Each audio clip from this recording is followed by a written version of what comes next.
सर्वांना नमस्कार. जास्त वेळ न घेता या ठिकाणी समोर उपस्थित राजेंद्र कुंभार सर, विशेष करून मला सांगायचं आहे की नवनियुक्त शिक्षक जे आलेले आहेत त्यांनी हा मी यातला सिलेक्ट केलेला परिचय तसा संपूर्णच परिचय सांगण्यासारखा आहे, पण त्या शिक्षकांनी आवर्जून ऐकावा.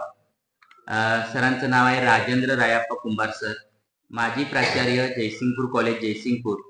सरांचं शिक्षण आहे MSc, MPhil, PhD रसायनशास्त्र, MA मराठी, LLB. रयत शिक्षण संस्थेत सर 38 वर्ष वरिष्ठ प्राध्यापक म्हणून सरांनी काम केले. सरांचं मूळ गाव भोसे, तालुका मिराज, जिल्हा कोल्हापूर. सरांनी सरांनी कोल्हापूरच्या शिवाजी विद्यापीठापासून ते दिल्लीपर्यंत वेगवेगळ्या शैक्षणिक सामाजिक संस्थेमध्ये अनेक पदं भूषवलेली आहेत. आणि या ठिकाणी सरांची व्याख्यानं कुठं झालेली आहेत बघा. चोन्नम नॅशनल युनिव्हर्सिटी दक्षिण कोरिया, शेर बुत्से कॉलेज थिम्पू युनिव्हर्सिटी भूतान, कृषी विद्यापीठ मालदीव, IIT मद्रास, IIT मुंबई, औरंगाबाद विद्यापीठ या ठिकाणी सरांची व्याख्यानं झालेली आहेत. सरांनी जे संशोधन केलंय त्यामध्ये या ठिकाणी एक संशोधन या ठिकाणी मी सांगतोय, स्वस्त व भूकंप विरोधक घर बांधणी, मानवनिर्मित पांढऱ्या मातीचे कोडे मराठवाड्यातील घर बांधणी तंत्रज्ञान, फेरो सिमेंट घर बांधणी यावर सरांनी संशोधन केलेलं आहे. सरांना जी फेलोशिप मिळालेली आहे त्यामध्ये राष्ट्रीय व आंतरराष्ट्रीय संस्थांतर्फे 9 प्रकल्पासाठी एकूण 1 कोटी रुपयांचं संशोधन कार्य अनुदान सरांना प्राप्त झालेलं आहे. आणि 150 शोधनिबंध, 14 पुस्तकं आणि 253 सरांचे लेख प्रकाशित आहेत. आणि एकूण 15 साहित्य संमेलनाचं सरांनी आयोजन केलेलं आहे. सरांना धन्यवाद देतो. आणि सरांनी या ठिकाणी सरांचा आजचा जो विषय आहे वर्तमान शिक्षकांपुढील आव्हाने या ठिकाणी त्याच्या संदर्भात आम्हाला मार्गदर्शन करावं. धन्यवाद. या शिबिराचे संयोजक कल्पक लवटे सर, हेडेकर सर, माळी सर आणि माझ्या सगळ्या बंधू भगिनी. शिक्षकांचं शिबिर आहे म्हणून मी सरांना म्हटलं की मी येतो, काही असलं तरी. मी व्याख्यानाला का जातो? 10,000च्या वर व्याख्यानं झाली तरी मी जातो. याचं कारण असं असतं की प्रत्येक व्याख्यानामध्ये 4 चांगली माणसं भेटतात. एका कवीनं म्हटलंय की शरीराला फुटावीत 1000 बोट, चांगली माणसं मोजायला लक्षात राहत नाहीत बिचारी. आणि म्हणून मग ही चांगली माणसं घडवणारी म्हणजे जाणीवपूर्वक शिक्षक होणं हे फार कमी लोकांचं असतं. 1982च्या बॅचचा मी क्लास 1 ऑफिसर आहे, फायनान्स ऑफिसर. आणि ते सोडून मी शिक्षक झालो. ज्ञानेश्वर मुळे, विश्वास पाटील हे सगळे माझे बॅचमेट. सगळ्यांनी मला शिव्या दिल्या, मास्तर व्हायला निघालायस. एवढी मोठी पॉवर असते अधिकाऱ्यांच्या मध्ये आणि तू काय शिक्षक होऊन काय करणार आहेस? मी त्याला जे सांगितलं होतं त्याचा मला आजही पश्चाताप होत नाही. त्यांना मी म्हटलं होतं, आयुष्याच्या शेवटी अधिकाऱ्याला सर्वात जास्त शत्रू असतात आणि शिक्षकाला सर्वात जास्त मित्र असतात. त्यामुळे माणसानं मित्र घेऊन मरणं जास्त चांगलं ना, शत्रू घेऊन मरण्यापेक्षा. शिक्षक असणं, शिक्षकांच्या पुढची आव्हानं ही, शिक्षकांच्या अडचणी या स्वयंनिर्मित असतात. गांधीजी म्हणायचे की तुम्ही एकदा जाहीर केलं की मी स्वतंत्र आहे, तुम्ही मला मारून टाकू शकाल, तुम्ही मला कैदेत टाकू शकाल, पण तुम्हाला गुलाम नाही देऊ शकत. आम्ही स्वयंघोषित गुलाम असतो. हे सगळ्यात पहिलं आव्हान आहे की स्वतःला स्वतंत्र घोषित करणं ही पहिली पायरी आहे शिक्षकाची. कारण काय आहे की मला बांधून टाकलंय, मला सरकारनं बांधून टाकलंय, मला सिलेबसनं बांधून टाकलंय, मला नियमाने बांधून टाकलंय. मला ते आठवण येते हैदराबादच्या नवाबाची. एकदा हैदराबादच्या नवाबाचे काही सरदार उशिरा दरबारात येतात, कपडे फाटलेले, कपडे मळलेले, जखमा झालेल्या सगळे येतात. नवाब विचारतो, का रे बाबा अशी अवस्था माझ्या शूर सरदारांची का झाली? सरदार म्हणतात, काय करणार, आम्ही येत असताना चोराने आम्हाला लुटलं आणि मारलं.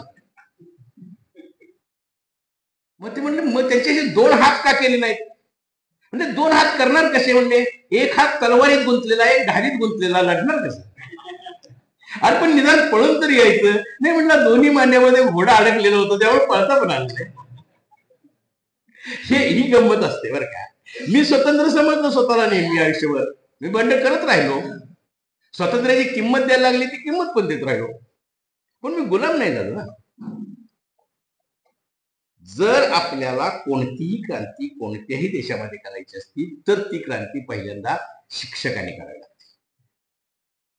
अमर्त्य सेन एक बाजू सांगतात, if education goes wrong nothing will go right in the country. शिक्षण बिघडलं की सगळा देश बिघडतो, तो सुधारता येत नाही. आणि दुसरी गोष्ट महत्वाची, त्याचा व्यत्यास जो आहे, जर शिक्षक सुधारले तर देश सुधारतो. म्हणून काय करायला पाहिजे? रॉयने सांगितलं होतं, to educate the educators is the shortcut of the revolution. शिक्षकांना शिकवा. आई बापांच्या पेक्षाही जास्त विश्वास प्राथमिक शाळेतल्या मुलांचा शिक्षकावर असतो. दोष एवढाच आहे की आम्ही पोरांना शिकवायला जातो. शिकवण्या इतकी जगामध्ये कृत्रिम गोष्ट कुठलीही नाही. तुम्ही सिलेबस शिकवता, पोरं तुम्हाला शिकतात. ते शिक्षकाला शिकत असतात. शिक्षक चांगला शिक्षक असेल, आवडता शिक्षक असेल, पोरं का अभ्यास करतात माहिती आहे? माझ्या आवडत्या शिक्षकाला वाईट वाटेल मी जर नापास झालो तर, म्हणून पोरं शिकत असतात. आणि म्हणून चांगला शिक्षक कोण? चांगला शिक्षक तो असतो की जो पोरांना आवडतो. मग पोरं शिक्षकावर प्रेम करतात, त्याच्यासाठी पोरं शिकायला लागतात, शिक्षकासारखा बनायचा प्रयत्न करतात, कारण तो त्यांचा आदर्श असतो. मग किती जबाबदारीने शिक्षकांना राहिलं पाहिजे हे आमच्या सिलेबसमध्ये नाही, आणि अजिबात नाही. दुसरा भाग असा आहे की आम्हाला असं जावं, आम्ही कुंभार आहे, कुंभाराकडे गाढवा असायची पूर्वी. गाढवाचं वैशिष्ट्य काय? त्याला बांधावं लागत नाही. त्याला खुंट्याजवळ न्यायचं आणि बांधल्यासारखं करायचं. सोडल्यासारखं केल्याशिवाय ते अजिबात कुठे जात नाही. शिक्षकाची अवस्था ह्याच्यापेक्षा वेगळी आहे का सांगावं? जे शाळा 11 वाजता सुरू होईल त्याला मी बांधलेलं आहे. का बांधलंय माहित नाही मला. 10 वाजता जायला बंदी आहे का? नाही बंदी ना. हा सिलेबस शिकवला पाहिजे ही अदृश्य दोरी आहे, पण सिलेबसच्या बाहेर शिकवू नये असं काय आहे का? तो शिकत असतो आणि त्याच्या शिकण्याचा वेग, विद्यार्थ्याच्या शिकण्याचा वेग शिक्षकाच्या अनेक पट जास्त असतो. कारण त्याचा मेंदू कोरा असतो, त्याच्याकडे खूप जागा असते. शिक्षकाचा मेंदू भरलेला असतो, त्याच्यात जागा कमी असते. हे आव्हानांचा मुकाबला करायचा असतो, म्हणजे काही महत्वाच्या गोष्टी करायच्या असतात. शिक्षण म्हणजे काय, त्याच्या अनेक व्याख्या आहेत. त्यातल्या मला आवडणाऱ्या 3 व्याख्या. पहिली महात्मा गांधींनी केली, शिक्षा क्या है. एका माणसाने विचारलं. पुढचा हरिजनचा लेख होता, शिक्षा क्या है. शिक्षा है जीने का हुनर और थोडासा ज्ञान. जीने का हुनर म्हणजे जगण्याची कला. जगण्याची कला आणि पैसे मिळवण्याची कला ह्याच्यामध्ये खूप मोठा फरक आहे. म्हणजे संथाळांच्या मध्ये काम करत असताना एक वेळा काय झालं की तो मोहन नावाचा एक मुलगा होता त्यातला, आणि मी फिरत होतो आपलं त्या शिक्षणाच्या कामामध्ये, आणि एक दिवशी तो असा झोपडीच्या दारात बसला होता आणि त्याला विचारलं, मोहन काम पे नाही गए. मास्टर जी काम पे आप रोजगार को कह रहे क्या. रोजगार को नहीं है, काम तो बहुत सारे पड़े हैं. क्या काम पड़े हैं. मोहन तो टोपी के पर पुराने हो गए, नए पर ढूंढने हैं. बांसुरी पुरानी है, बांसुरी बनानी है. झरनों का गाना सुनना है. बहुत सारे काम पड़े हैं, इसलिए आज रोजगार को नहीं दिया. हे जीने का हुनर आहे. जगायचं विसरणं पैशासाठी म्हणजे काही वाईट आहे. आणि जगायचं कसं हे शिक्षकांनी नाही शिकवायचं तर कुणी शिकवायचं. आणि त्याला जगता येत नसेल तर तो काय शिकवणार आहे. म्हणजे पैसे मिळवून प्लॉटचेच व्यवहार करायचे असतील तर तो जगणार कधी? तो जगतच नाही.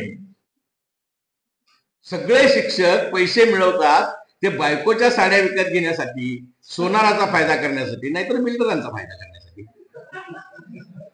कारण जगायला आम्हाला कोणी शिकवलेलंच नाहीये आणि शिक्षकाला जगायला येत नाही, म्हणून विद्यार्थ्यांना जगायला येत नाही. असं सगळ्या शिक्षकांना जगायला यायचं बंद झालं की देश जगायचा बंद होतो. आणि म्हणून देश जगायला सुरुवात करायची असेल तर जीने का हुनर महत्वाचा आहे.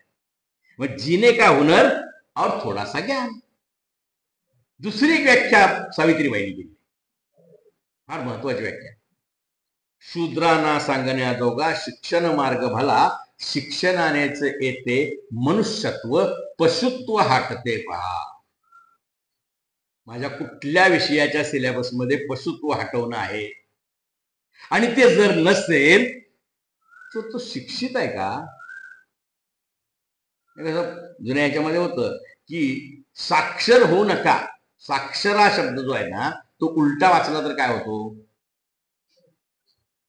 राक्षस हा होतो ना, बरोबर. पण तुम्ही सरस व्हा. सरस हा शब्द उलटा सुलटा कसाही वाचला तर तो सरसच राहतो. सरसत्व न मुंचते, सरसत्व सोडत नाही. मग आता साक्षर असणं आणि सरस असणं यामध्ये काय फरक आहे? सरस म्हणजे रस असणं.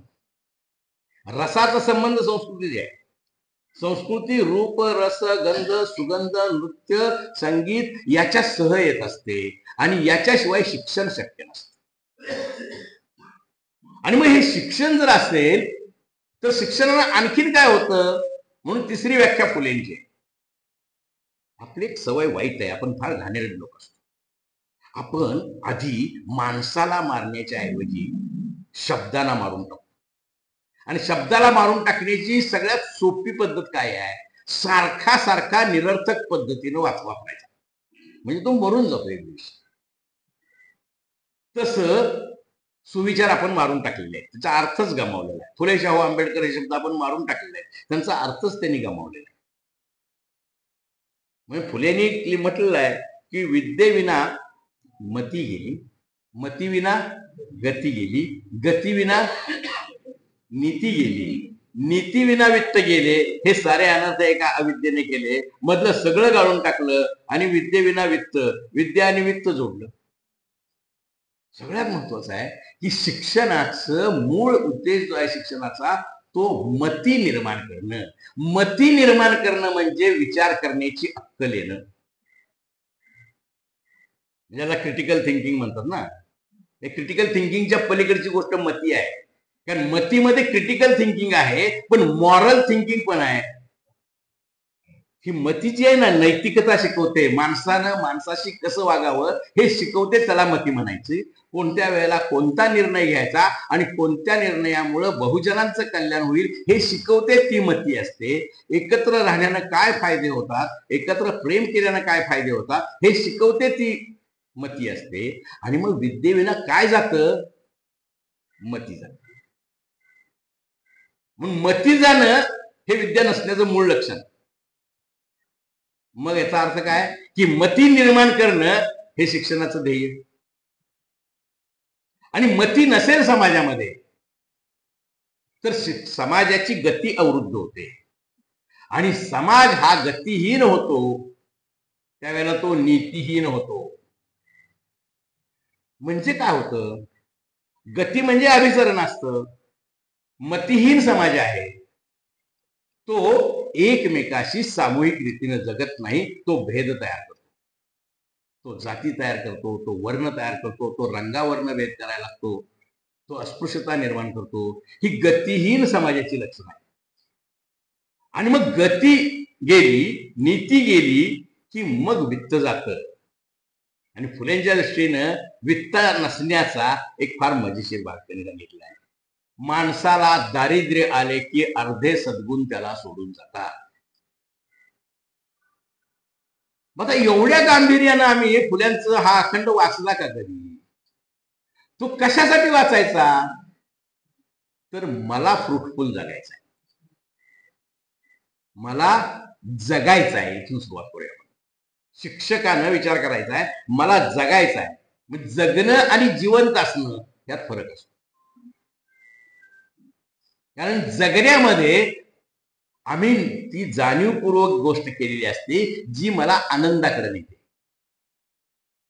जी मला सुखाकडे नेते, जी मला समाधानाकडे नेते. आणि असमाधानी 58 वर्ष जगायचं आणि मिळालेली पेन्शन घ्यायची, त्याला काय अर्थ आहे? 58 वर्ष फक्त जिवंत राहायचं जैविक दृष्ट्या, भय आहार निद्रा मैथून या 4 गोष्टीमध्ये रमायचं, आनंदाचा काही संबंधच नाही. आनंद कधी निर्माण होतो? ज्यांच्याकडे गाणं असतं त्यांच्याकडे आनंद असतो. कारण गाणं फार महत्वाचं आहे. गाणं तुम्ही निराश झाला ना तर तुम्हाला गाणं आशावादी बनवतं. तुम्ही आनंदात असला ना तर बाकीच्यांना आनंदी करण्यासाठी तुम्हाला गाणं उपयोगी पडतं. गाणं तुम्हाला लढायला प्रवृत्त करतं.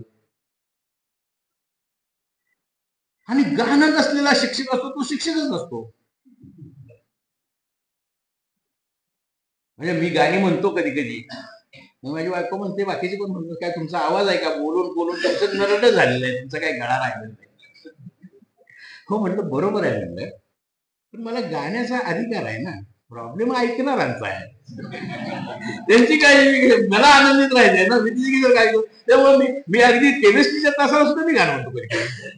मी सांगतो पोरांना, जास्त बरगळ आलेली दिसली ना तर मी सांगतो, तो जिंदा है तो जिंदगी के जीत में यकीन कर, अगर कहीं है स्वर्ग तो उतारला जमीन पर, एक गम के और 4 दिन, सितम के और 4 दिन, ये दिन भी जाएंगे गुजर, गुजर गए 1000 दिन, कभी तो होगी इस चमन पे भी बहार की नजर, अगर कहीं है स्वर्ग तो उतारला जमीन पर. मग पोरं विचारतात हे काय आहे? मग त्यांना सांगायचं असतं की आपण जिवंत आहे तोपर्यंत आपण जिंकू शकतो. कारण माझ्या समोर असलेला आणि चुकीच्या मुद्द्यावर असलेला कुठलाही माणूस अजिंक्य नसतो. आणि मी शिक्षक आहे आणि म्हणून मी इनव्हेन्सिबल आहे, मी अजिंक्य आहे. मी निर्माण करू शकतो, मी घडवू शकतो, मी आनंदानं जगू शकतो, म्हणून मी आनंदानं जगायला शिकवू शकतो. आणि मग हे सगळं शिक्षणाचं जे सार आहे ना, म्हणून मी म्हटलं शिकवण्यासारखी कृत्रिम गोष्ट जगात कुठलीही नाही. मी 38 वर्ष मी शिकवलं असं म्हणतात ना, ते चुकीच आहे. मी पहिले 15 वर्ष शिकवतो, त्यानंतर मी शिकवायचं बंद केलं आणि शिकवायचं बंद केल्यावर माझा निकाल 100% लागला. मी पोरांना सांगायला सुरुवात केली की ऍडमिशन कुणी घेतलं? मी आणि माझी बायको काय तांदूळ घेऊन घरी आलो होतो काय शाळेला म्हणून? ऍडमिशन तुम्ही घेतलं. फी कुणी भरली? तुम्ही भरली. तिथून त्रास घेऊन कोण येतं? तुम्ही येणार. मग शिकायचं कोणी? तुम्ही. जेव्हा शिकायचं तुम्ही आहे ना, तिथं मदत करायला मी आहे. म्हणजे तिथे जर समजा NaCl असं लिहिलं असेल पुस्तकात, तर मी त्याला काय NaOH म्हणणार आहे का? मग NaCl वाचायला तुम्ही शाळेतच शिकलाय की, मीच सांगावं असं का तुम्हाला वाटतं? तुम्ही वाचायला लागला ना, आडलं तर मी सांगायला आहे ना. मग आपण दोघं शिकूया, हा त्यातला भाग आहे. मग शिक्षकाला ज्यावेळेस कळतं दोघं शिकू याचा अर्थ काय असतो, त्यावेळेस सगळ्यात मोठं आव्हान संपलेलं असतं. आणि शिकवणं म्हणजे सहशिक्षण हे एक आनंददायक प्रोसेस आहे. कुठे पण शिकवायला लागतं, जे जे काल्पनिक आहे आणि लागणार आहे मला ते तेवढं त्याची ओळख करून द्यायला. शिक्षकाचं काम एवढंच आहे, खिडकी उघडून द्यायची आणि आपण आधी डोकावायचं आणि मग डोकावून काय दिसतं ते मुलांना सांगायचं आणि ते त्यांना बघायला लावायचं. आता मुलं वाचत नाहीत, मुलांना किती तो दोष देणार आहे? मुलांना ग्रंथालयाची खिडकी तुम्ही उघडूनच दिली नाही तर वाचतील कशी? ते नाहीच वाचणार ना. अगदी म्हणजे आता एक सांगलीमध्ये आम्ही एक नवीन कोर्स सुरू करतोय 8 दिवसाचा, आईबाप होण्याचा कोर्स. या देशामध्ये आईबाप सगळे अपघातानच होतात. कसे व्हायचे ते माहितच नाही. तिथेही तोच प्रश्न आहे की मुलं तुम्ही सांगता ते शिकत नाहीत, तर तुम्ही वागता ते शिकतात. म्हणजे तुम्ही मोबाईलवर असाल, तुम्ही टीव्हीवर असला तर मुलं टीव्हीवर असणार, मोबाईलवर असणार. तुम्ही वाचत बसला, मूल 1 वर्षाचं आहे आणि बाप वाचायला लागलेला आहे आणि बाप त्याच्या दृष्टीनं आदर्श आहे, मग ते पोरग कुठली तरी वही घेतं, काहीतरी गिरगटत बसतं आणि ते वाचायला लागतं, वाचायचा प्रयत्न करायला लागतं, त्याला काही समजत नाही. पण संस्कार काय झाला माहितीये, वाचणं, बाप चांगला आहे, बाप आपला आहे, बाप वाचतो म्हणून वाचणं चांगलं आहे, तिथं पहिला संस्कार होतो. दुसरा संस्कार मग शाळेत गेल्यानंतर बाप आई बापापेक्षा जास्त मोठा शिक्षक असतो. त्यामुळे तो जे काय करतो, तो गोष्ट सांगतो, तो वाचतो. गोष्टी जशी गाणी शिक्षकांच्या पासून लांब गेलीत ना, तशा गोष्टी पण शिक्षकांच्या पासून लांब गेलेले. आणि गोष्टी किती महत्वाच्या आहेत, त्या गोष्टींनी माझा जीव वाचवलेला आहे. शिक्षक असताना मी पारध्यांच्या मध्ये प्रौढ शिक्षणाचे वर्ग घेत होतो श्रीगोंद्यामध्ये असताना, आणि मी काय करायचो, त्यांनी यावं शिकायला म्हणून गोष्ट अर्धी सांगायची आणि उरलेली अर्धी दुसऱ्या दिवशी सांगा, दुसऱ्या दिवशी सगळे यायचे. आणि एक दिवशी एक बाई असं पांघरून घेऊन बसली होती. नेहमी तरी कोण पांघरून घेऊन बसत नाही ह्याच्यामध्ये, झाडाखाली शाळा होती, पण ती पांघरून घेऊन, म्हणले ही पांघरून घेऊन का बसले, तर म्हणली ती मगाशी बाळंत झाली. मग का बसली इथं, नाही म्हणले तुम्ही टरबूज राणीची गोष्ट सांगत होता ती मला ऐकायची. आणि पुढे काय झालं, पुढे तिथल्या आंदोलनाच्या ह्याच्यामधनं विद्यार्थी, शेतकरी, शेतमजुरांच्या आंदोलनामध्ये तिथल्या आमदाराशी माझे वाद झाले आणि त्यांनी खुनाची सुपारी दिली माझ्या. रात्री 1:30 वाजता बरं का. आणि मग रात्री 1:30 वाजता पुण्यावरनं रेल्वे तिथं पोहोचायची, श्रीगोंदा स्टेशन, तिथनं 5 किलोमीटर श्रीगोंदा गाव होतं. आणि जात असताना मला काही लोकांनी घेरलं. मी म्हणतो कोण आहे रे, लगेच अरे मास्तर आहे, मास्तर आहे, आपल्याला शिकवायला येतं ते, सोडा सोडा. मग घेऊन गेले, मला सुरक्षित पोहोचवलं. ही शिक्षकाची ताकद आहे. किती काळ, 6 महिने शिकवत होतो मी त्याला, माझ्या सिलेबसचा भाग नव्हता आणि मला अडवलेलं नव्हतं, माझ्या मांड्यामध्ये घोडं कधी अडकलेलं नाही, त्यामुळे मी कुठेही जायला मुक्त असतो. मग मी काही शिकवतो, मी काही वाचतो, मी उडाण टप्पो. तुम्ही सगळे आदर्श आहात ना, मी उडाण टप्पू आहे. मला लोक म्हणतात मग तुम्ही उडाण टप्पू का आहे, नाही म्हणलं सरपटत जायला वेळ लागतो, त्यामुळे टप्प्याटप्प्यानं उड्डाण केलेलं बरं असतं. उडाण टप्पू असणं बरं असतं. त्यामुळे काही असतो. तुम्ही तर हे कुठं आहे, त्याचा काय उपयोग आहे. अजून सुद्धा माझ्या घराच्या किमतीपेक्षा जास्त पुस्तक घरात आहेत. लोक मग आता कशाला पुस्तकं ठेवलेत, म्हणलं वाचायला. म्हणलं आता कशाला वाचायचं, आता काही शिकवायचं नाही, सिलेबस नाही, काही नाही. नाही म्हणलं मी सिलेबस तर कधी वाचलंच नाही, म्हणून हे वाचत बसलोय. आणि त्यामुळं मर्याद असलेलं ज्ञान आणि ज्ञानाबरोबर येणारं मनोरंजन, ज्ञानाबरोबर येणारं समाधान, याच्यासाठी वाचायचं असतं.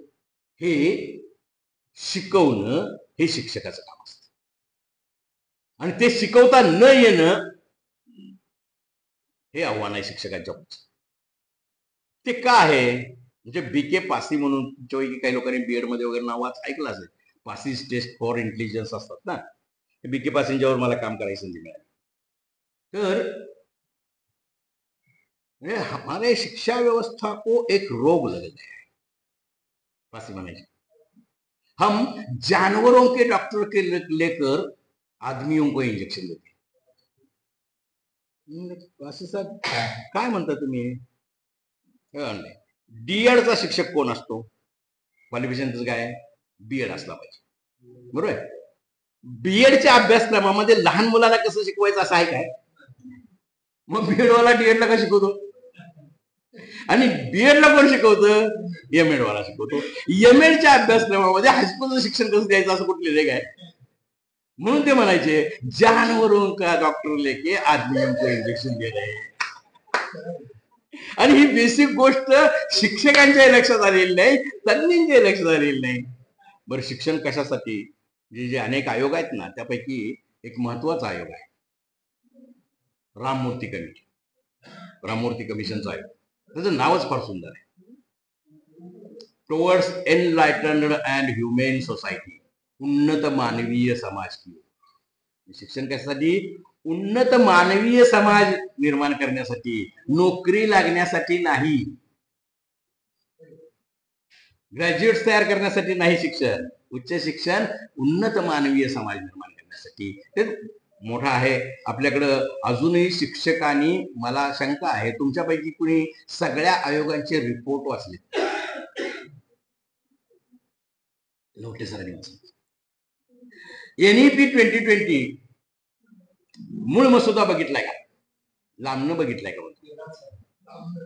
लांबनं, जवळनं बघण्याची शक्यता कमी आहे. 484 पानांचा आहे, वाचायचं तेवढं.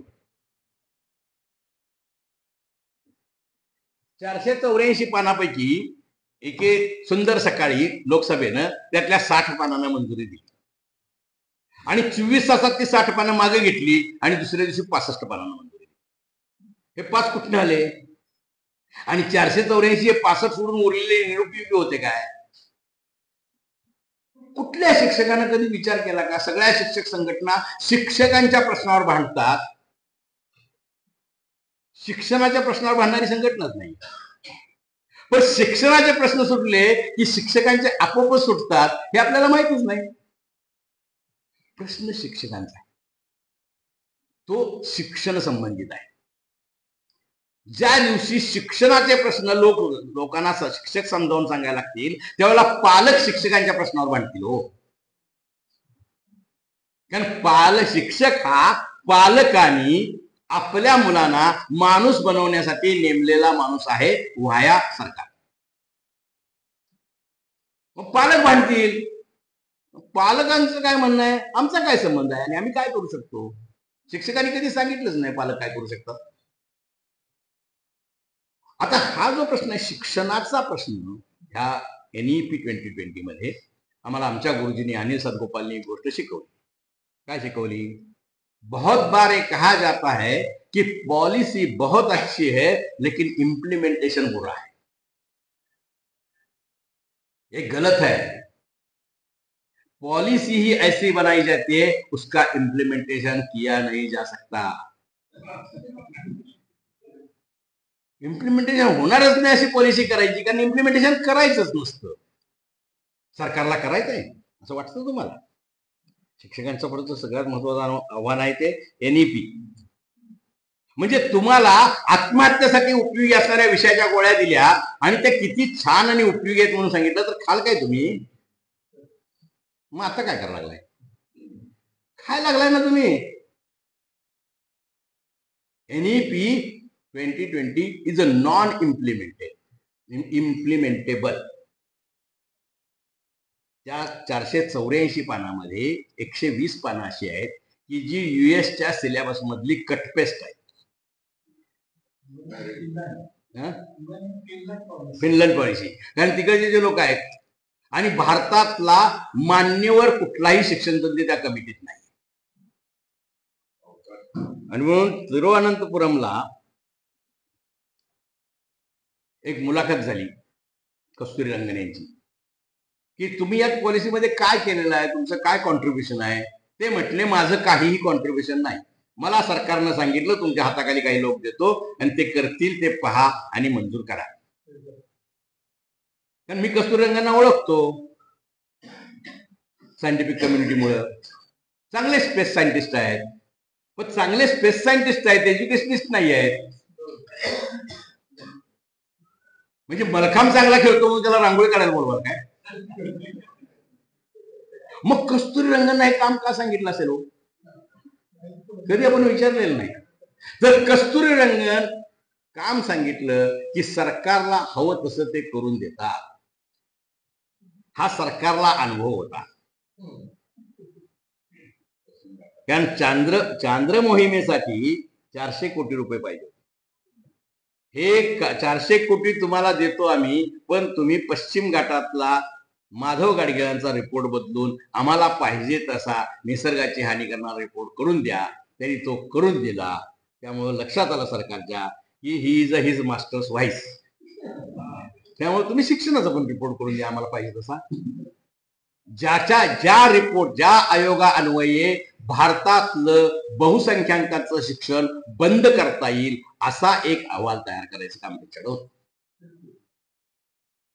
बरं, 2020 सरकारनं स्वीकारलाय म्हणजे सरकारला त्याची अंमलबजावणी करायची असं गृहीत करायला काय हरकत नाही. बरोबर.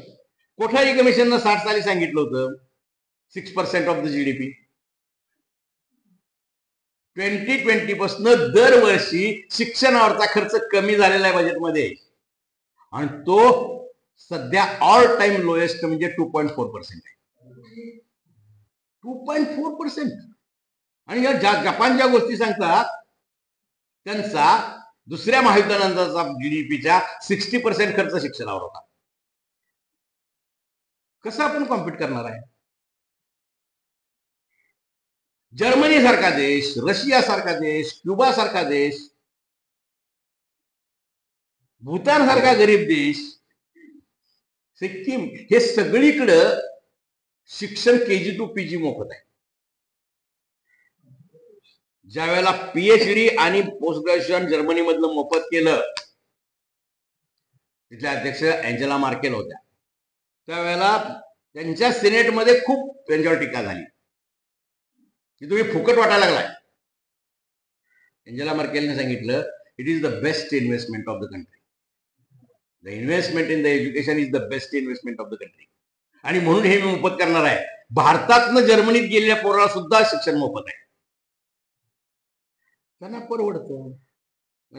सांगितलं की हे परवडत नाही. शिक्षण परवडत नाही गोष्ट या देशामध्ये कधीपासून सांगितली जाते माहिती आहे तुम्हाला? 1910 सेंट्रल लेजिस्लेटिव्ह असेंब्लीमध्ये पहिल्यांदा प्राथमिक शिक्षण मोफत करण्याचा प्रस्ताव गोपाळकृष्ण गोखलेंनी मांडला.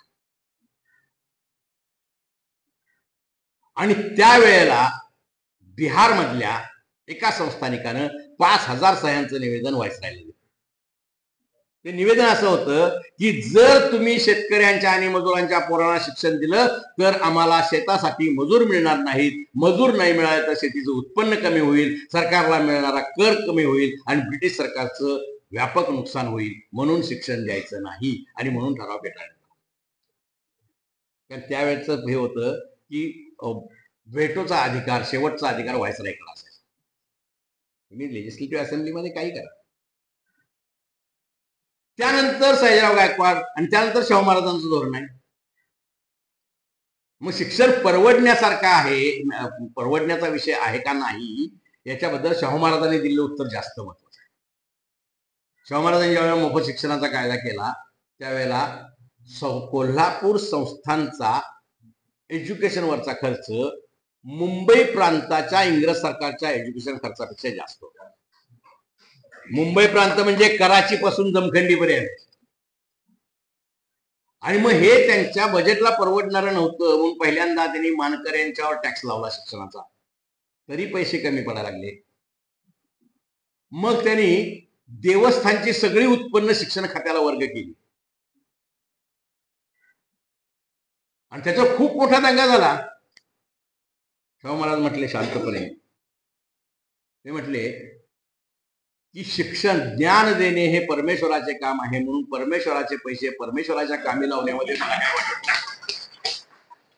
आत्ता म्हणता येईल का सगळ्या देवळांचं उत्पन्न आपण शिक्षणाला लावूया म्हणून? त्यापासून सतत सरकार चाललंय शिक्षण परवडत नाही, शिक्षण परवडत नाही. ज्या सरकारला शिक्षण परवडत नाही असं जे म्हणतात त्यांना गुलाम तयार करायचे असतात, त्यांना स्वतंत्र जनता नको असते. मती कशी असते बघा, मती शिक्षणाला मती येते. आपण सगळे शिकलो, सगळ्यांनी प्रिअम्बल वाचले ना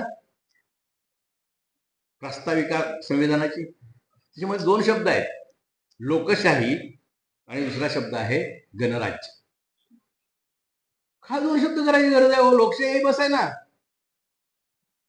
मती नसली की आपल्याला वाटतं की हे 2 शब्द वापरायची गरज नाही, एक शब्द वाचवता आला असता. लोकशाही, भारत हे लोकशाही राष्ट्र आहे. काय फरक आहे? समजा 100 माणसं आहेत आणि त्यात एक माणूस आहे तो वेगळं बोलतो म्हणून तो नालायक आहे असं 99 माणसांनी ठराव केला तर लोकशाही प्रमाणे त्याला मारता येतं. लोकशाही ही मॉबॉक्रेसी असू शकते पण गणराज्यामध्ये नॅचरल लॉ प्रमाणे राईट टू बी हर्ड आहे. म्हणजे तुम्ही जे प्रत्येक माणसाला बोलण्याचा आणि त्याचं बोलणं ऐकून घेतलं जाईल ह्याची हमी असण्याचा अधिकार आहे. हे गणराज्य आहे. तसं शिक्षणामध्ये सगळ्यांना शिक्षण मिळण्याचा अधिकार आहे हे म्हणायला किती वर्ष लागली माहित आहे? 1991 साल उद्या. त्यापूर्वी 2दा आम्ही पार्लमेंटवर मोर्चे काढले आहेत. अगदी भगतसिंगांच्या पुतण्याच्या पासून भारतातल्या सगळे शिक्षण तज्ञांना घेऊन आम्ही उन्हामध्ये त्या पार्लमेंट समोरच्या रस्त्यावर बसलोय, शिक्षणाचा अधिकार द्या म्हणून. आणि या लढ्यामध्ये व्यापक रीतीनं शिक्षक संघटना नव्हत्या दुर्दैवाने. 1991 ला एक केस होती केरळमधली, सुप्रीम कोर्टात आली होती. ती प्रसिद्ध आहे उन्नी कृष्णन केस या नावाने. उन्नी कृष्णन केसमध्ये एक महत्वाचा निकाल त्या खंडपीठाने दिला की आजच्या जगामध्ये शिकल्याशिवाय सन्मानानं जगता येत नाही आणि कलम 21 प्रमाणे सन्मानानं जगणं हा मूलभूत अधिकार आहे. वाक्य असं आहे, आर्टिकल 45 म्हणजे मार्गदर्शक तत्वातलं जे जस्टिसिएबल नाही आहे ते नाही केलं सरकारनं तर आपल्याला न्यायालयात जाता येत नाही. आर्टिकल 45 मध्ये 14 वर्षाच्या मुलांना शिक्षण होतं. मग न्यायालय असं म्हणतं, article 45 should be read in concurrent with article 21 in part 3 and this right to education becomes fundamental right. 91 ला झालं. 91 ला झाल्यानंतर तो केस लॉ आहे आणि सुप्रीम कोर्टाचा केस लॉ हा कायदा असतो आणि त्याप्रमाणे पार्लमेंटने कायदा करायचा असतो. त्याच्यापासून सुटका नसते पार्लमेंटची. पार्लमेंटनं एक लंगडा कायदा केला, मुरली मनोहर जोशी होते. काय लंगडा केला की आतापासून शिक्षण हा प्राथमिक शिक्षण हा मूलभूत अधिकार झालेला आहे आणि प्रत्येक राज्यानं आपल्या सोयीप्रमाणे त्याची अंमलबजावणी करावी. काय भयंकर आहे की तुमच्यापैकी किती लोकांनी वाचलंय? अरे मूलभूत अधिकार सोयीप्रमाणे अंमलबजावणी करावी कसं असू शकतं? तो मूलभूत अधिकार आहे ना, ते स्ट्रिक्ट अंमलबजावणी व्हायला पाहिजे. आणि त्याचा फायदा घेऊन 15 दिवसामध्ये आरटीई लागू झाल्यानंतर 15 दिवसामध्ये सेल्फ फायनान्सिंग स्कूलचा GR निघाला. मग सेल्फ फायनान्सिंगचा GR बेकायदेशीर, असंसदीय आणि सुप्रीम कोर्टाचा अवमान करणारा आहे असं शिक्षकांनी का म्हणू नये? मला एक शिक्षक म्हणला का म्हणावं. मला आठवण झाली मध्य प्रदेश मधल्या एका गौंडेची. मध्य प्रदेशमध्ये शिक्षणाचं काम बरोबर करत असताना एका ठिकाणी माणूस उठला, म्हणला बच्चों को क्यों सिखाए हम, नहीं सिखाएंगे. क्यों? तो म्हणला थोड़ा सीखा घर छोड़ा, ज्यादा सीखा गांव छोड़ा और बहुत ज्यादा सीखा देश छोड़ा. आई बाबांना उपयोग काय त्याचा? का शिकवावं? आणि फार सुंदर सांगितलं, क्या करते हो भैया? मैं राजमिस्त्री हूं, मुझे गौंडी है. ओके, सो तुम्हारे लिए बहुत जरूरी है शिक्षा का कंपल्सरी होना. का? अगर इसका अमल हो जाता है तो मध्य प्रदेश में 75,000 नए स्कूल बनेंगे. तो नए स्कूल बनेंगे तो उसके लिए कमरे होंगे, तो कौन बांधेगा? राजमिस्त्री बांधेंगे ना. गौंड्याला काम मिळेल, सुताराला काम मिळेल, फरशी बसवण्याला काम मिळेल, फळे तयार करायला काम मिळेल, एक मोठं जे तयार होईल. साहब जी ठीक है, तो कल से हम है की शिक्षा कंपल्सरी होनी चाहिए. आता आपल्याकडं आपल्याला माहित नाहीये. फुलेंनी 12 वर्षापर्यंत म्हटलं होतं, आंबेडकरांनी 14 वर्षाचं काय केलं? बरं 14 केलं तर केलं, 16 का नाही केलं? काय केलं का? लॉजिक आहे का? आंबेडकरांनी सांगितलं की लॉजिक. 12 वर्षानंतर 7वी होते. 7वी 13 वर्ष होते ना, 14 वर्ष 8वी असते. बरोबर आहे. 7वी म्हणजे व्हर्नाक्युलर फायनल, बोर्डाची परीक्षा असायची, मी दिलेली आहे. आणि व्हर्नाक्युलर फायनलची परीक्षा दिल्यावर नायब तहसीलदार व्हायचं नाही. आणि बाबासाहेब म्हणतात नायब तहसीलदारच्या चिरीमिरीच्या नोकरीकडे आमच्या नागरिकांनी लक्ष न देता मोठं ध्येय बाळगावं म्हणून मोठ्या वरच्या शिक्षणाची गोडी लागावी म्हणून 1 वर्ष जादा सांगितलेलं आहे. मी 14 वर्ष केले. आता 14 वर्षापर्यंत काय शिकवायचं आहे? तुमच्यापैकी सगळे प्राथमिक शिक्षक आहेत ना? हे बहुतेक तरी प्राथमिक आहेत. मला सांगा की आपली जबाबदारी काय? माध्यमिक शिक्षकांची वेगळी आहे, कॉलेजच्या शिक्षकांची वेगळी आहे. आपली जबाबदारी अशी आहे ती सर्वात जास्त आहे आणि सर्वात महत्वाची आहे. म्हणून प्राथमिक शिक्षकांना प्राध्यापकांच्या पेक्षा जास्त पगार असला पाहिजे आणि तो त्यांना पुस्तकांच्यावर, मुलांच्यावर आणि आनंदावर खर्च करायचा असतो असं प्रशिक्षण पाहिजे. कारण प्राथमिक शिक्षकाची जबाबदारी आहे की अजून अनेक वर्ष सगळी मुलं उच्च शिक्षण घेऊ शकणार नाहीत. त्यामुळं या देशाचा नागरिक कसा असला पाहिजे, त्याचे सगळे गुण आले पाहिजेत, हे 14 वर्षापर्यंत व्हायला पाहिजे. म्हणजे प्राथमिक शिक्षकांनी करायला पाहिजे. असं सरकारी सांगत नाही ना, आम्ही मानत नाही. असे सगळे गुण म्हणजे काय? चांगला शेतकरी कसा व्हावं हे त्याला तिथंच कळायला पाहिजे. चांगला श्रमिक कसं व्हावं हे पण कळायला पाहिजे. चांगला माणूस कसा व्हावा हे पण कळायला पाहिजे. हे सगळं नाही सिलेबस मध्ये. आणि मला चांगला माणूस तयार करायचा आहे, हे आव्हान आहे आणि त्या आव्हानाला उत्तर आहे. जसं बुद्ध म्हणतात ना, जगामध्ये दुःख आहे, दुःखाला कारण आहे आणि कारण समजून घेतलं की दुःख दूर होऊ शकतं.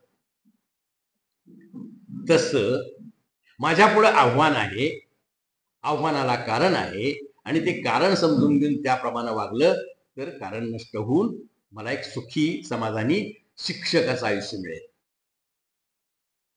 मग पहिली गोष्ट की नेहमी सरकार काय करत असतं की शिक्षणाची जबाबदारी टाळण्यासाठी एक एक गोष्ट टाळायचं. म्हणजे शिक्षण आम्ही लहान केलं. किती लहान केलं? Education is converted into MLL.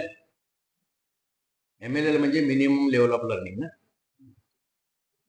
बरोबर. त्यामुळे सरकार तुमच्याकडनं अपेक्षा काय करतं? MLL. त्या पोराला वाचायला आलं पाहिजे, त्या पोराला लिहायला आलं पाहिजे, त्या पोराला अर्थमेटिक आलं पाहिजे. बरोबर आहे ना? हे MLL आहे. ह्याच्या पलीकडे त्यानं कसं वागलं पाहिजे कुठे MLL मध्ये? आणि सरकार पुढे म्हणतं हे MLL मिनिमम आहे, हो मॅक्झिमम करायचं नको म्हटलंय का? असं होत नसतं. माणसं मिनिमम मध्ये राहण्याचा प्रयत्न करतात कारण त्यांच्यामध्ये व्यक्तिमत्वातला न्यूनगंड असतो. तो असतो का? असतो. तो कुणाचा असतो? तो सगळ्यांच्या मध्ये असतो. ज्या वेळेला हॉल मधल्या खुर्च्या पाठीमागून भरायला सुरुवात होते त्यावेळेला नेतृत्व गुणाचा विकास तुमच्यामध्ये झालेला नाही. या पुढच्या वरच्या रिकाम्या असतात. पुढे बसायला घाबरतो. पुढे बसायला घाबरणं हे न्यूनगंड आहे की नाही? मग पुढे बसायला शिकवणे हा शिक्षणाचा भाग आहे की नाही? मग तो सिलेबस मध्ये MLL मध्ये असण्याची गरज नाही की नाही? काय काय करावं लागेल शिक्षकांनी मिळून ठरवायचं. कारण एका शिक्षकाला शिकवलं आणि त्यानं ते आत्मसात केलं तर तो अनेक पिढ्या बदलतो. आणि तुम्हाला माहित नाही की पोरं किती सिन्सिअरली ऐकत असतात. आम्हाला एक रोग लागलेला आहे. त्या रोगाचं नाव आहे counting the success story and blaming the bad stories. हा भयंकर रोग आहे. म्हणजे मी प्रश्न विचारतो, तुम्हाला सांगितले ना शिक्षणशास्त्रामध्ये शिकवून झाला 1 युनिट की प्रश्न विचारा, बरोबर आहे? मग प्रश्न विचारल्यानंतर कुणाला उत्तर सांगायला सांगतो? ज्यानं हात वर केलाय त्याला. म्हणजे ज्याला येतंय त्याला विचारतो, येत नाही त्याच्याबद्दल बोलतच नाही. ज्याचा हात वर नाही ना त्याचा प्रॉब्लेम आहे, त्याला शिकवायचंय मला. My concern is that one, that person, last person. तो पहिल्यांदा त्याला पुढे बसायला बोलवलं की अर्धा प्रश्न सुटलेला असतो. कारण तो शिक्षणाला सम्मुख होतो पुढे बसवल्यामुळे. त्याला एक आयडेंटिटी मिळते. ही जी आयडेंटिटी आहे ना ती फार महत्वाची आहे. पॉलिटिक्स ऑफ द स्पेस म्हणून पण महत्वाची आहे. राजकारण असतं, जागेचं राजकारण असतं. मी कुठं बसतो ह्याच्यावर माझी अक्कल ठरते, माझी किंमत ठरते. मी किती जागेत बसतो याच्यावर माझी पॉवर ठरते. म्हणून कलेक्टरची खुर्ची भयंकर मोठी असते ना, आणि शिपायाचं स्टूल असतं, आणि शेतकरी पोटा शिपाई घेऊन जमिनीवर बसतो, ऑक्युपाईंग स्मॉलेस्ट स्पेस. जी शिकत नाहीत त्या पोरांना पुढे बसायला बोलवणं आणि त्याच्याशी बोलणं, शिक्षक माझ्याशी बोलला ही त्या वयाच्या पोराला किती मोठी गोष्ट आहे तुम्हाला माहित नाही. माझा मुलगा ज्या वेळेला शिकवायचा होता, कराडमध्ये मी होतो, माझ्या घराजवळ खाजगी शाळा होती, आणि मी त्याला गावातल्या 9 नंबरच्या नगरपालिकेच्या शाळेत टाकायला गेलो. तिथं गेल्या गेल्या सगळ्यांनी सांगितलं, शिक्षकांनी, तुम्ही पोराचं नुकसान करायला लागलाय सर, बाकी तुमचं ज्ञान वगैरे आम्हाला मान्य आहे, आम्ही ऐकलंय खूप, तुम्ही पोराचं का नुकसान करायला, आयुष्याचं नुकसान करा. म्हणजे इथं कोण शिकायला येत नाही, म्हणले दारुड्यांची पोरं सगळी आहेत झोपडपट्टीतली, आणि सतत शिव्या देत असतात, सतत घाण राहतात. म्हणले अहो त्या गटारीच्या कडेला खेळतात, आणि इथं राहून 4थी पर्यंत तुमचा पोरगा फक्त शिव्या द्यायला शिकेल. मी त्यांना सांगितलं, माझ्या मुलाला शिव्या आल्याच पाहिजेत, त्या द्यायच्या नसतात हे आपण शिकवायचं आहे. शिक्षकाचं काम हे आहे ना, हे बाबा शिव्या आहे ही द्यायची नाही, हे शिकवायचं आहे. माझा पोरगा इथंच शिकेल. त्यामुळं शिक्षकांची क्वालिटी एवढी वाढली एका विद्यार्थ्यामुळं की तो महाराष्ट्रात पहिला आला त्यावेळेला शिक्षकांनी त्याला सगळ्यांनी मिळून वर्गणी काढून ड्रेस दिला विद्यार्थ्याला, कारण त्यांच्या आयुष्यात हे रिवॉर्ड कधीच मिळालं नव्हतं. कारण नगरपालिकेच्या पोराला स्कॉलरशिप मध्ये कसं येईल. This is the way of change. आणि याला तुम्हाला सिलेबस म्हणजे सीझरच्या नावानं जो कर द्यायचा तो देऊन टाका, आणि तुमच्या आत्म्याला जे द्यायचंय ते तुम्ही घेऊन घ्या. म्हणजे एमएलएलच पाहिजे ना, दिलं एमएलएल. कारण लिहिता वाचता आणि अंकगणित येत नाही एवढा मठ्ठ मुलगा जगामध्ये अस्तित्वात नाही. प्रॉब्लेम काय आहे, मला त्याच्याशी संवाद साधता येत नाही, त्याचे प्रॉब्लेम समजावून घेता येत नाही, हा प्रॉब्लेम आहे. मग त्याच 9 नंबर मधल्या शाळेतल्या पोरांनी स्वतः नाटक लिहिलं आरोग्याच्या संदर्भातलं, ते स्टेजवर नेलं, शिक्षण संचालकांनी ते बघितलं, आणि ही सगळी झोपडपट्टीतली पोरं होती. आणि त्या शिक्षकांच्या सिलेबसमध्ये नाटक करणं नव्हतंच.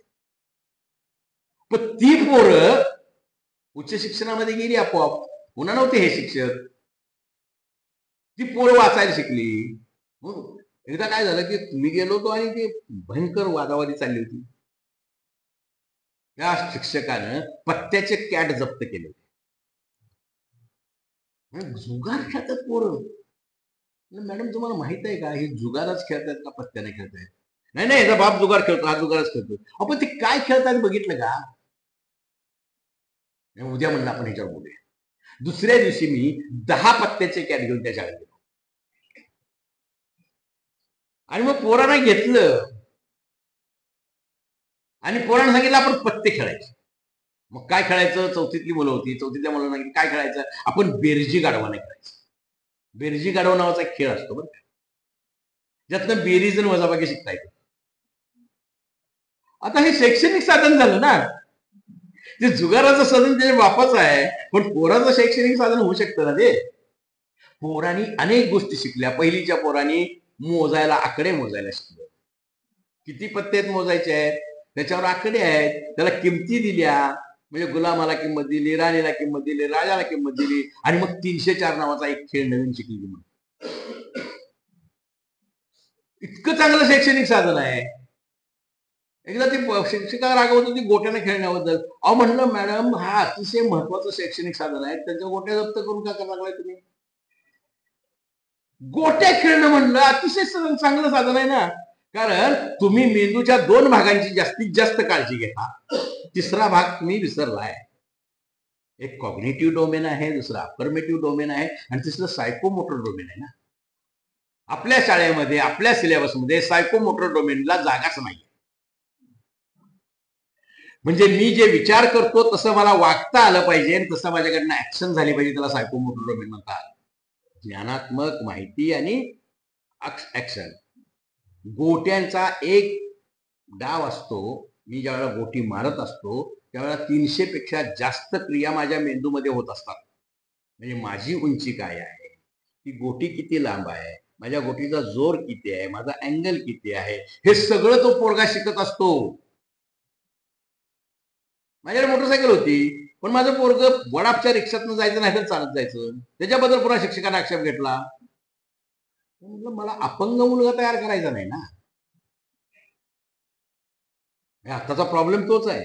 तुमच्या पण आठवणीत येत असेल, सरकारी शाळांच्या मध्ये फार नाही, परंतु खाजगी शाळांच्या मध्ये आहे की 2 जेल असतात. एका जेलमधला जेलर त्याला गाडीमध्ये घेतो आणि दुसऱ्या जेलच्या दारात ठेवतो, आणि त्या जेलच्या संध्याकाळी दरवाजे उघडायच्या पुन्हा जेलर दारात हजर असतो. ज्या पोरगा कधीही शाळेत जाताना 14 वर्षापर्यंत रस्त्यावरून एकटा चाललेला नाही, त्याला पुढे अपघात होण्याची सगळ्यात जास्त शक्यता आहे ना. त्याला कळणार कसं रस्त्याने कसं चालायचं असतं. विचार करायला शिकवणं सिलेबस मध्ये नसलं तरी सुद्धा एक साधा प्रश्न असतो आणि पोरं विचार करायला लागतात. परवा एका शाळेमध्ये विचारलं, या देशावर प्रेम नसणारा कोणी मुलगा आहे काय? मुलगा मुलगी एकही हात वर नाही. सगळ्यांचं देशावर प्रेम आहे. इथं पण विचारतो, सगळ्यांचं देशावर प्रेम आहे. मग तुमचं गाव देशात आहे का देशाच्या बाहेर आहे? देशात आहे. मग तुमच्या गावावर तुमचं प्रेम आहे की नाही? पुन्हा पोरं विचारत पडली, म्हणून तुमचं घर देशाच्या बाहेर आहे का आता आहे? म्हणलं घर पण देशात आहे. म्हणलं घरात घाण झालेली चालते का तुम्हाला? घर तुमचं आहे, तुमचं प्रेम आहे म्हणून तुम्ही ते साफ करता, त्याचा कचरा बाहेर टाकता. मग गाव पण माझा देशात आहे, मग गाव घाण होऊ नये म्हणून मी काय करतो? पोरं विचार करायला लागली ना. माझ्याकडे एक शिबिर असतं, अलीकडे काही वर्षात घेता आलं नाही मला, डुईंग सायन्स नावाचं. ह्या डुईंग सायन्स शिबिराला एवढी मुलं असतात आणि ती सगळी पुढे एवढे याच्यामध्ये जातात, इन्स्पायरच्या नॅशनल पर्यंत जातात. कारण once you ignite the brain, त्याची चेन रिएक्शन सुरू होते. सगळ्यात स्फोटक गोष्ट म्हणजे माणसाचा ब्रेन आहे. पण तिथं आम्ही कृतीतनं जे शिकवतो, म्हणजे शिकवत नाही, त्याला शिकायला मदत करतो. त्याचा परिणाम इतका होतो की एका मुलाच्या कॅम्पमधल्या मुलाच्या घरी गेलो होतो. त्याचे वडील आर्किटेक्ट आहेत आणि गाडीतून आम्ही फिरायला गेल्यानंतर मध्ये लस्सी मिळाली. लस्सीचे पॅकेट सगळ्यांनी घेतले. लस्सी पिल्यावर त्या मुलाच्या वडिलांना खिडकी उघडली गाडीची आणि बाहेर टाकून दिलं. तो पोरगा म्हणला, मी तुमच्यावर बोलणार नाही, तुम्ही बेजबाबदार जबाबदारपणे वागला, रस्त्यावर घाण करता तुम्ही. म्हटलं तू काय केलंस? नाही म्हटलं मी ठेवले सगळ्यांचे, पण मागच्या लोकांचे घेतलेत मी. कचरा कुंडी आहे अशी मी टाकणार नाही. आता हे शिकवायसाठी आणखीन एक शाळा काढायची काय? हे आपलं काम नाही. बरं कशाला शहाणपणा शिकवायला लागलाय असं जेव्हा म्हणतात त्यावेळेला मी म्हणतो, माझं पोरग बिघडू नये म्हणून मी शहाणपणा शिकवतो. तुमचं पोरग इथं कुठं आहे? जिथं कुठं आहे तिथं शिक्षक आहे ना, त्यानं माझ्यासारख्या जबाबदारीने वागावं ना. कुणीच मुलं खराब होऊ नयेत म्हणून मला काम करायचं आहे. एक एक शब्द एकेका वेळेला एका पिरियडला उच्चारला कुणावर कसा परिणाम होतो माहित नाही आहे. बेसिकली आपण शिकवतो म्हणजे गव्हाणीमध्ये बांधलेल्या गुरांना कडबा तोडून टाकतो, ह्याच्या पलीकडे काही करत नाही. ह्याच्या पलीकडे काही करत नाही. प्रश्न काय असतो, प्रत्येक पोरगा आहे ना ते फिंगरप्रिंट आहे. त्याच्या आजचा दिवस आहे ना तोही फिंगरप्रिंट आहे. घरात त्याला जेवायला मिळालंय की नाही, त्याच्या घरात भांडण झालेलं आहे का, तो नाराज झालेला आहे का, तो व्यवस्थित मनस्थिती असेल तर शिकणार आहे ना. मग त्याची मनस्थिती बघायचं आमच्या सिलेबस मध्ये MLL मध्ये नाही ना. शिक्षणाधिकारी विचारणार नाही, पण माणूस म्हणून मला विचार झाला पाहिजे की नाही. म्हणजे माझ्या अनेक बदल्या झाल्या स्वातंत्र्याच्या शोधात. 11 ठिकाण आणि स्वातंत्र्याला किंमत असते ना. कुत्र्याचा पट्टा त्याचे पैसे कुत्र्याला द्यायला लागत नाही, तो मालक देत असतो. गुलाबी फुकट मिळते. मग माझी बदली झाली मुंबईला. मुंबईत गेल्या गेल्या सगळ्या लोकांनी माझे क्लासेस घ्यायला सुरुवात केली. प्राध्यापकांनी हे पहा म्हणले, तुमच्याबद्दल ऐकलंय, तुम्ही तसलं काही प्रयोग करू नका, इथली पोरं नालायक आहे, कृतज्ञ नाहीत. म्हणजे एसटीत गेलो तर ते कधी शिक्षक आलाय म्हणून जागा सुद्धा देत नाहीत, ते बोलत नाहीत, कधी नीट वागत नाहीत, आणि इथं सगळे श्रीमंत आहेत. त्यामुळे तुमच्या भूतदयेची इथं काही गरज नाही. त्यामुळे तुम्ही आमच्यासारखं शिका. सिलेबसशी बांधून घ्यायचं, सिलेबस शिकवायचं, बाहेर पडायचं, आपल्याला काही प्रॉब्लेम नाही. म्हणलं बदलत नाहीत पोरं. हो नाहीत बदलत. म्हणलं मी का बदलू? ती पोरं जर बदलत नसतील तर मी का माझा स्वभाव बदलावा? मग माझ्या पद्धतीनं मी पहिल्यांदा काय करतो, एवढी साधी गोष्ट आहे की नाही. तुम्ही सार्वजनिक नळावर पूर्वी बायका पाणी भरायला जायच्या. पाणी भरायला गेल्यानंतर पहिल्यांदा प्रत्येक भांड घासायचं, धुवायचं व्यवस्थित, आणि मग त्यात पाणी भरायचं. मग पाण्यात काही कचरा पडला की नाही बघायचं. एवढी कॉमन सेन्सची अक्कल शिक्षकांच्या मध्ये का नसावी? 40 पोरं म्हणजे 40 भांडे आहेत हो. ते आल्यावर ते प्रत्येकाला बघितलं पाहिजे ते भांडे किती आहे, ते पालतं आहे का, आडवं आहे का, त्यात पाणी पडणार आहे का नाही. नाहीतर उगीच नुसता नळ सुरू करून पाणी पडतंय असं विरुद्ध धरायचं का? मला नाही पसंत ते. मी त्या प्रत्येक पोराशी बोलतो, त्याच्या घरात काय चाललंय बघतो, त्याची अडचण काय आहे का विचारतो, आणि मग त्या पद्धतीने मी वाशीत विचारायला सुरुवात केली. कारण मुंबईच्या फुटपाथवर 100 रुपयाला चांगले कपडे मिळतात. सेकंड हँड असतील पण मिळतात, बूट मिळतात, सगळे मिळतात, सगळ्यांच्याकडे असतं. एका मुलाला मी उभं केलं आणि म्हटलं, तुझं नाव विचारलं, तुझे वडील काय करतात. तो बोलायच्या ऐवजी रडायला लागला. मग त्याला शांत होऊ दिलं. मग त्याला विचारलं, काय काय झालं. नाही म्हटला, मला कुणी असं विचारलंच नाही. गेले वर्षभर माझे वडील अंथरुणावर पडून आहेत. कारखान्यातल्या बेल्टमध्ये त्यांचा हात अडकल्यामुळं हात तुटलेला आहे. माझी आई काही लोकांचे डबे देते, ते डबे मी सगळीकडे पोहोचवतो, मग शाळेत कॉलेजमध्ये येतो. आणि मला कुणीच विचारलं नाही तुझं काय चाललंय म्हणून. तुम्ही पहिल्यांदा विचारलं. आता हा मुलगा ज्या शाळेत आहे त्या शाळेतली मुलं कृतज्ञ आहेत असं मी म्हणू का? पण मी कधी त्याला विचारलंच नाही त्यालाही प्रॉब्लेम असू शकतात म्हणून. मुंबईमध्ये एकदा काय झालं की वडेट्टीवार मंत्री आहेत ना, ते ओबीसीची एक मिटिंग घेतली होती, आणि त्या मिटिंग मध्ये दादरवरनं निघालो होतो. वडेट्टीवार म्हणले, इथं चहा फार चांगला मिळतो, पण चहा घ्यायला गेलो. तोपर्यंत एक मुलगा पळत आला, मुलगा म्हणजे 22-23 वर्षाचा, आणि माझ्या वाकून पाया पडला. आणि तो म्हटला, सर तुम्ही मला शिकवायला नव्हता, पण एकदा आमच्या वर्गावर आला आणि तुम्ही मला सांगितलं की 18 वर्षानंतर घरामध्ये जेवताना वाईट वाटलं नाही तर तुम्ही तरुणच नाही. कारण शेळीचं कोकरू एका दिवसात उड्या मारायला लागते ना. माणसाच्या कोकरानं 18 वर्ष झाली तरी उड्या मारून स्वतंत्रपणे. आणि म्हटलं, म्हणून मी इथं मुंबईत आहे, युपीएससीचं ट्रेनिंग करतोय, आणि मी भाजीचा गाडा चालवतो. विचार करा, एक छोटी गोष्ट शिक्षकाने कधीतरी सांगितली, एक कुठलं तरी भांड उघडं असतं आणि त्यात ते पाणी पडतं. त्याच्यासाठी तरी आपण ज्ञानाचा पाऊस पडायला पाहिजे, कारण ते पुन्हा कधीतरी भेटणार आहे ना. आणि तो पोरगा तुम्हाला सांगतो, त्याचं नाव जयदीप पाटील. हा पोरगा मुंबईमध्ये आता कामगार कमिशनर आहे. काही नाही त्याच्याकडे. मग हे शिक्षकाची ताकद आहे. आणि हे काम करण्यासाठी कुठलंही बंधन जे आहे ना, ते अडचणीचं ठरत नाही. मी करणार आहे ना, मी जास्त वेळ करणार आहे.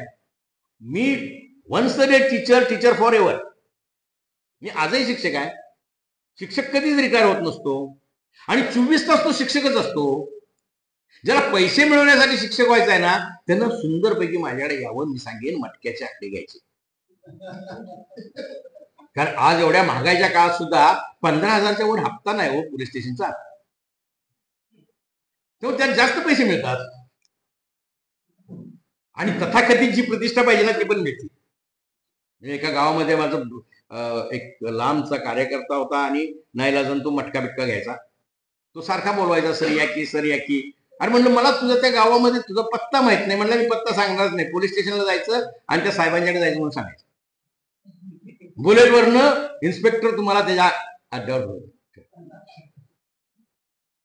पैसे मिळवायचे त्याला खूप गोष्टी आहेत, त्याला शिक्षकी पेशा नाही आहे. शिक्षकी पेशा ही अशी सुंदर गोष्ट आहे बरं का, की तुम्ही रोज खुलत जाता, रोज समाधानी होता, रोज आनंद होतो तुम्हाला, रोज तुम्हाला नवीन कळतं. एक एक मुलगा तुम्ही वाचत जाता. आणि मुलगा वाचणं ही फार सुंदर गोष्ट आहे. त्याचं घर वाचणं ही फार सुंदर गोष्ट आहे. ही शिकायला पाहिजे ना. हे नाही आपल्या बीएडच्या डीएडच्या अभ्यासक्रमामध्ये. तो मेलेला अभ्यासक्रम आहे, त्यातलं काहीही खरं नाही आहे. म्हणजे बीएड प्रमाणे प्लॉट घ्यायचे म्हटलं तर 3 वर्षात 1 वर्षात सिलेबस संपणार हे तुम्हालाही माहित आहे.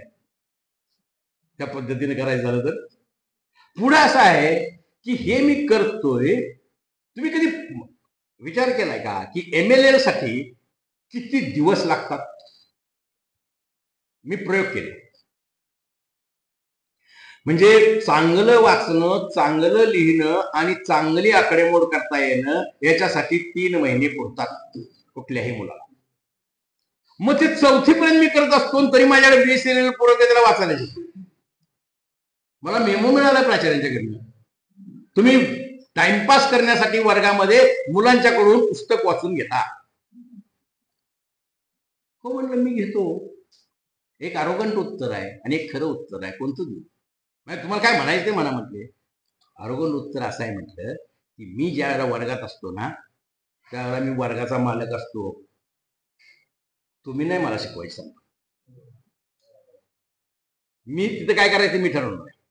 हा माझ्या मुलांनी माझ्याशी तक्रार केली त्यालाच फक्त मी प्रामाणिक आहे. त्यांना काही नाही आलं तर त्याला मी प्रामाणिक आहे. पण मी कसं शिकवायचं तुम्ही नाही सांगायचं. नंबर 1. नंबर 2, ब्लेम गेम किती दिवस चालवायचा? कॉलेजच्या लोकांनी सांगायचं हायस्कूल मधनं बघा गाळ आलेला आहे. हायस्कूलच्या लोकांनी सांगितलं मराठी शाळेतनं गाळ आलेला आहे. मराठी शाळेच्या लोकांनी म्हणलं घरातच संस्कृती नाही तर पोराला कसं काय येणार? मग तुला कशाने नेमलंय? मी म्हणतो माझ्या समोर आलेल्या पोराला वाचायला येत नाही हा माझा पराभव आहे आणि आत्ता मी त्याला वाचायला शिकवतोय. आत्ता मी त्याला बोलायला शिकवतोय. मी शिकवायचं सोडलं म्हणजे त्यांना शिकायला प्रवृत्त केलं. आणि जवळजवळ 6 प्रकारचे इंटरनॅशनल एशियन कॉन्फरन्समध्ये तो माझा पेपर आहे ना मोस्ट स्पॉटेड पेपर होता. 350 लोकांनी त्याच्या झेरॉक्स काढून घेतल्या. मी कंबाईंड टीचिंग आणि लर्निंगची मेथड शोधून काढली. 3 पोरं एका वेळेला फळ्यावर एकच भाग शिकवतात. कशी वाटते कल्पना तुम्हाला? तेवढीच छोटी गोष्ट त्याला सांगायची आहे एवढीच तो समजावून सांगायची आणि तिघांनी मिळून एक पार्ट शिकवायचा आहे.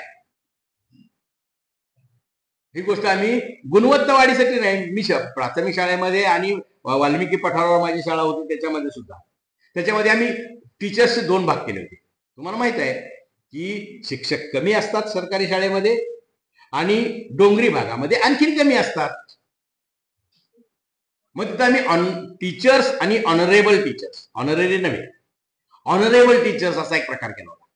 आणि या ऑनरेबल टीचर्स मध्ये फार गंमत होती. एका सुताराला नेलं. सुताराला सांगितलं तुला मी भूमिती शिकवायला. तो म्हणला गुरुजी मी गेलो नाही शाळेत. 3रीतनं शाळा सोडल्या आणि मी काय शिकवणार पोरांना? नाही म्हणलं तू भूमिती शिकवायची. मग त्याला मी सांगितलं काय काय शिकवायचं. काय इनोव्हेटिव्ह असा तो म्हणला एखादी गोष्ट हातात घेतल्याशिवाय समजत नाही. म्हणून त्यानं त्रिकोण, चौकोन, गोल, समांतरभुज चौकोन हे लाकडातनं तयार करून वर्गात आणले. हे गोल घ्यायचं आणि बघायचं, दोरी घ्यायची मापायचा. मग हे संपूर्ण माप घेतलं. व्यास कसा आहे, त्रिज्या कशी आहे, ज्या कशी आहे बघत बसा. पोरं जवळजवळ 3-4 तास त्या सुताराबरोबर भूमिती बरोबर खेळत होते. आपलं काम कमी झालं का वाढलं? मुलं शिकवायला लागल्यानंतर शिक्षकाचं काम कमी झालं का वाढलं?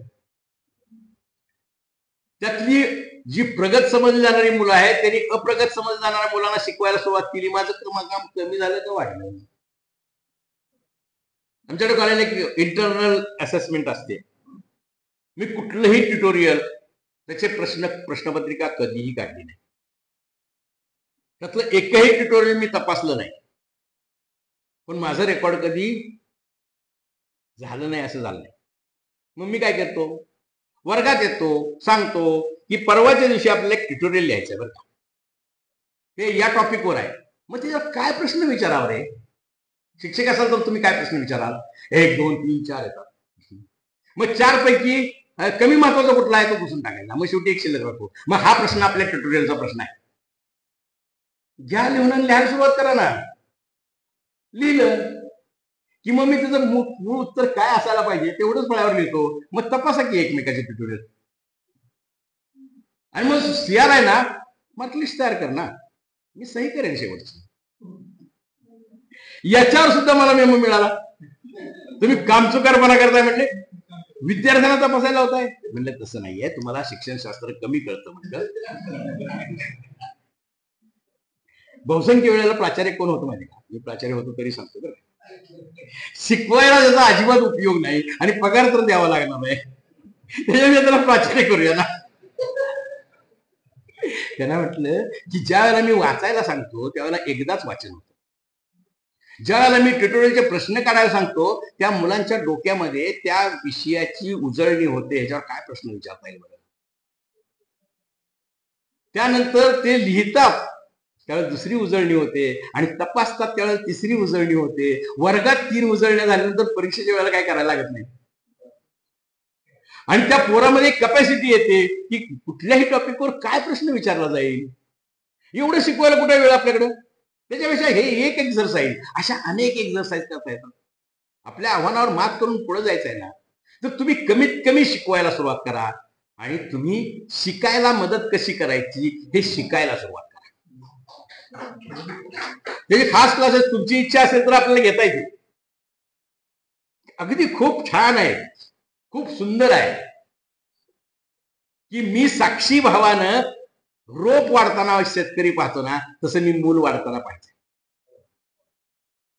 प्रत्येक टप्प्यावर पहिलं पान फुटलं, दुसरं पान फुटलं, कळी आली, फूल आलं, एखाद्याला फूल का आलं नाही, एखाद्याला कीड का आली, कुठली कीड आली, हे सगळं पाहत राहणं म्हणजे शिक्षक होणं. आमच्याकडे एक छान धडा आहे, मीच तयार केलेला आहे तो, आणि आता तो युनेस्कोच्या शिक्षणाच्या ह्याच्यामध्ये आहे आणि आशियाई कंट्रीजच्या ह्याच्यामध्ये पण आहे. त्या धड्याचं नाव आहे आपली माती शिकूया. म्हणून आपली माती शिकूया, प्राथमिकसाठीच आहे तो धडा.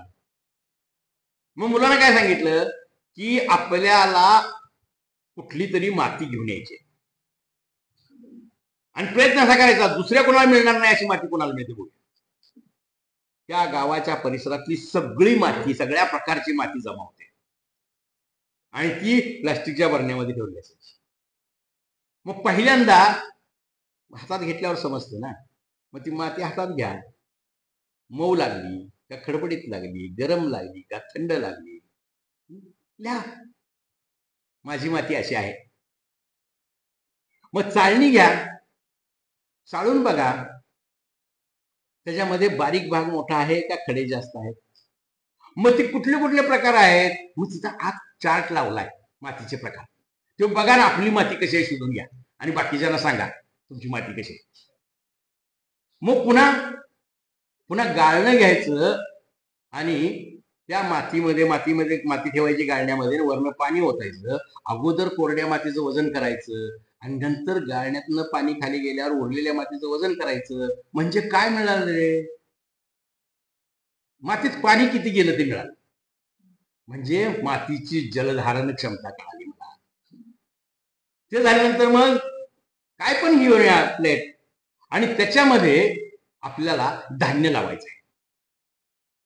मग तुम्हाला जे धान्य वाटलं ते घेऊन यायला लावा. मग लावल्यावर ज्वारीचं रोप, गव्हाचं रोप वेगळं आलं आणि कडधान्याचं रोप वेगळं. मग कसं आलं म्हटलं, एका पोरानं फार सुंदर सांगितलं, पोरं आपल्यापेक्षा फार हुशार असतात. म्हणला एक टाळ्या वाजवत आलं म्हणला आणि एक मांजरासारखं आलं, डोकं खाली आणि पाठ वर करून आलं. जे डोकं खाली आणि पाठ वर करून आलं त्याला द्विदल म्हणतात ना, आणि जे टाळ्या वाजवत आलं त्याला एकदल म्हणतात. हे सगळं पोरांनीच शिकलं, पोरांनीच लिहिलं नाही, ते मी फक्त सांगितलं. माझं काम एवढंच होतं की शेजारी उभं राहायचं आणि ते रोप वाढतंय कसं बघायचं. मग कुठली माती, कुणाचं रोप उंच आलं, ती माती सुपीक आहे. मग ती काळी आहे का तांबडी आहे, मुरमाची आहे का कसली आहे, पोरांनी सांगितलं. सिलेबसमध्ये नाही, पण समज वाढते आणि मला काहीतरी येतंय असं वाटतं. मला काहीतरी येतंय असं वाटलं की तुमच्या मेंदूतलं एक केंद्र जागा होतं, त्याचं नाव आहे रिवॉर्ड सेंटर. आणि मग हे रिवॉर्ड सेंटर जागा झालं की पुढचं मला ज्ञान घ्यावं वाटतं. आणि हे रिवॉर्ड सेंटर जागा होत नसल्यामुळं काही मुलांचं, ती मुलं दुर्लक्ष करतात, त्यांना वर्गात बसावं वाटत नाही, त्यांना वाचावं वाटत नाही, त्यामध्ये काही नसतं.